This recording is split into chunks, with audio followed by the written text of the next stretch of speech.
윤 대통령이 러시아를 향해 남한과 북한 중 한쪽을 결정하라는 무식한 막말을 날리면서 큰 파문이 일고 있는 가운데 러시아 측이 모든 국가와 우호적 관계를 구축하는 것을 지지한다는 입장을 밝혔다고 합니다.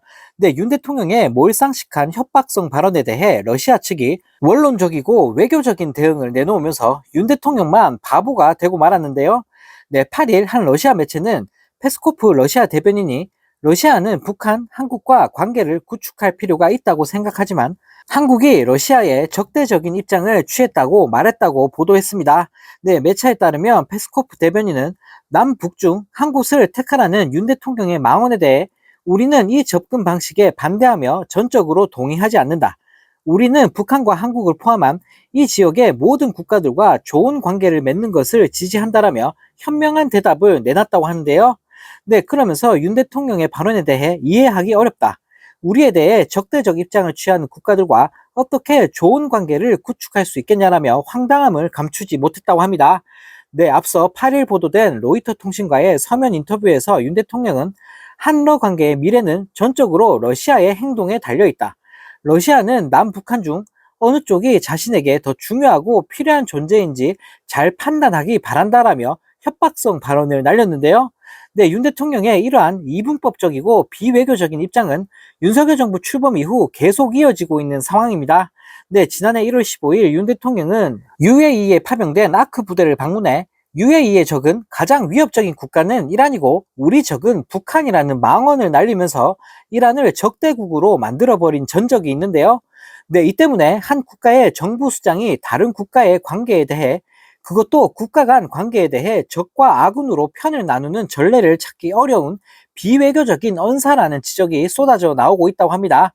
네, 정말 어이가 없습니다. 대통령이라는 인간이 막말이나 내뱉으면서 외교를 다 말아먹고 있는데요. 네, 어떻게 저런 사람이 대통령 자리에 앉아 있는 건지, 네, 이 찍들이 너무나 원망스러운 요즘입니다. 네, 이런 가운데 국진당 한동훈 후보에 대한 충격적인 내부 폭로가 끝없이 쏟아져 나오면서 국민들에게 비웃음을 사고 있다고 합니다. 네, 친윤석열계 장해찬 전 국진당 최고위원이 한동훈 후보에 대해 법무부 장관 때부터 우호적 온라인 여론을 조성하는 팀이 있었다며 한동훈 댓글팀을 폭로했다고 하는데요. 네, 장해찬 씨는 9일 한 라디오 인터뷰에서 한동훈 후보야말로 사실은 법무부 장관 할 때부터 여론 관리를 해주고 우호적인 온라인 여론을 조성하는 팀이 별도로 있었다. 댓글팀은 법무부 밖에 있었다라며 충격적인 폭로를 이어갔다고 합니다.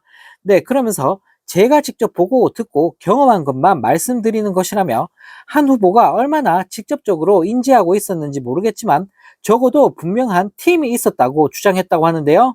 네, 한편 이 소식을 접한 네티즌들은 지들끼리 싸우고 난리 났네. 한심하다 한심해. 이왕 이렇게 된 거 다 까발리자. 장해찬은 그걸 알고도 이제야 말하고 있네.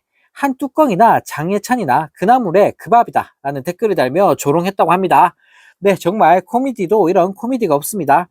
지들끼리 치고받고 물어뜯고 있는 국진당을 보고 있으니 네, 참 한심하다는 생각밖에 안 드는데요. 네, 국진당에는 어쩜 이리 수준 낮은 인간들만 모여 있는 건지 모르겠습니다. 네, 이런 가운데 류희림 방심위원장의 민원 사주 의혹을 조사한 권익위가 관련자들의 진술이 일치하지 않는다라는 이유로 법률 위반을 언급하지 않고 사건을 방심위로 보내기로 결정하면서 큰 파문이 일고 있습니다. 네, 더 황당한 사실은 이 사건을 신고한 공익 제보자를 민원인들의 개인정보를 유출했다는 핑계로 수사기관에 넘겨버렸다고 하는데요. 네, 쉽게 말해 사건 본질인 민원 사주는 그냥 봐주고 공익 제보자만 경찰 수사를 받게 된 셈이라고 합니다. 네, 앞서 류 위원장은 지난해 9월 가족과 지인에게 뉴스타파의 김만배 신앙림 녹취 파일을 인용 보도한 방송사들을 심의해달라는 민원을 넣도록 사주했다는 의혹을 받고 있는데요. 네, 한편 권익위가 내부 공익신고자를 경찰에 넘기는 만행을 저지르자 전국 언론노동조합은 곧장 반발에 나섰다고 하는데요.